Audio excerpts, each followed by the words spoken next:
get deep. I ain't trying to get deep. I mean, but where you at though? Let's just keep it real, man. To me, you look like the average youth pastor. You know what I'm saying? Let's just nowadays, yeah. You know what I mean? Like nowadays, yeah. Real spit though. You know what I mean? So, I mean, like, what's your experience? You know what I'm saying? I mean, I see. You know what I'm saying? The unks. I've had a lot of I wouldn't say like unnecessary things. There was a lot of learning moments that came from that, like ways that I've bettered myself. But like, you know, I come from a middle class white family, and like, you know, dad's in Iraq or grows up from a rock background and all sorts of shit. But like, you know, I feel like I've earned my place in this, and I've gone through a lot, because I don't think that necessarily just because you're financial growing up the way that you have money and stuff doesn't necessarily mean that you don't have issues, because there's a lot of shit that can go on here. Like, you know, and obviously I didn't grow up like super privileged. Like, we were house poor. So we had a nice place to live, but we had no extra money for shit else, you know, and my mom lived in a less nice part of the neighborhood and stuff. So, but you know, I had everything that I basically needed. And so, like, you know, coming into making rap, people were like, "What the fuck are you doing? Like, your dad's Sparky and the Blaze. Like, why would you rap out of all things?" Like, so you feel like maybe you caught backlash a little bit? Oh yeah. Literally, the guy who got me to start rapping told me I should never rap again. Helped me write the song and everything, and after it was done, he's like, "Yeah, don't do this ever again. You suck." And I was like, "Well, I'm proud of myself." Rewind that. We gotta revisit that. The guy who started you rapping, or so basically, with you rapping? So basically, long story short, is we've been friends since we were 7, but we were always very competitive with each other and played sports and shit. And then we got out of high school, and I went to his house and hung out one day, and he had showed me 2 of these songs that he made on GarageBand, right?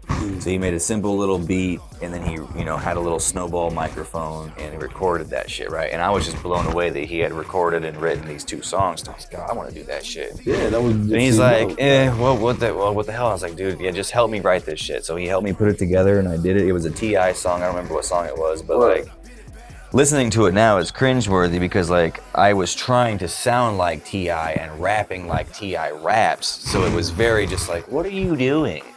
But it was also just like, I was so proud of myself that I was like, I just did this shit. And literally the guy, like I said, who got me to start doing it told me to never do it. So like, I had a pretty big friend group at that point. So like, family members and friend group, not one person said this is even remotely okay, or they were all just like, "Stop doing this. What the hell are you doing?" But I was proud of myself, and that's all it fucking took. How do you separate yourself, whether it's with the sound, whether it's with the beats? I'm getting emotional here.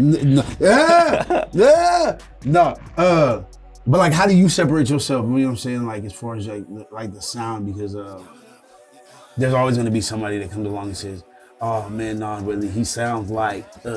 Honestly, I've gotten Mac Miller a couple times and MGK a couple times. Like, "Oh, you got the Mac Miller vibes with like a certain song, like Lobotomy." Okay. Like, I just had a fan of mine that she's a longtime friend I've known since I was like 14, but yeah, she hit me up the other day and she's like, "I just listened to Lobotomy for the first time. We were on a road trip or whatever," and she's like, "It's got really Mac Miller vibes to it." And I was like, "Oh, okay, appreciate it." But like, I have never really heard someone be like, "Oh, you sound like such and such." Like, I, thank God, have a unique voice, and I feel like people, you know, are attracted to that because I don't sound like the next person, but it also gives me my ability to have my own lane no matter what the fuck anyone says.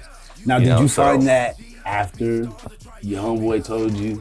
It took a couple. Honestly, like, well, I did suck, bro, because I listened to that. Okay. And it wasn't good. It wasn't good. Okay. But it wasn't. It was the effort. It was the effort that you at least. But here's the thing: is hearing it even now and separating myself from that being me, there was potential there. Sure. Okay. There's always potential there, because I had bars. Like, I always had the ability to create off the wall metaphor. How would you describe like the music that you make?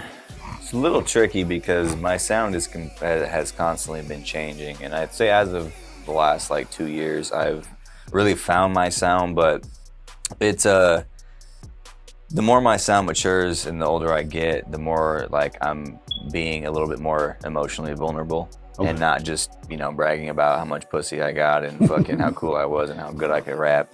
Because like I said, like Lil Wayne was my biggest influence, and that's all I took away from it. So, yeah. So, you know, I just, like as of lately, I have like a little bit more rock influences with what I'm doing. So like with my vocals a little bit, like, and now I have a drummer and a guitar player for my live shows. So I'll just, you know, I'll tell you how I feel. Like I'll cuss when necessary, I guess, but like not overly. But so then, would you say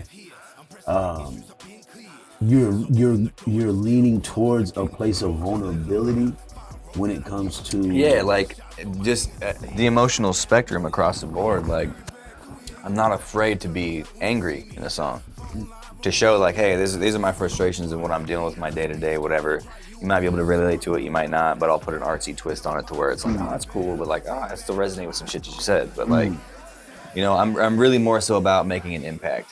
Whether it's like a, damn, that song is hard as shit and I want to mosh pit, or like, that's some deep shit and that reminds me of a situation that I went through. Like I still, like, again, I want to be able to provide a wide spectrum of emotions that people can take home with them.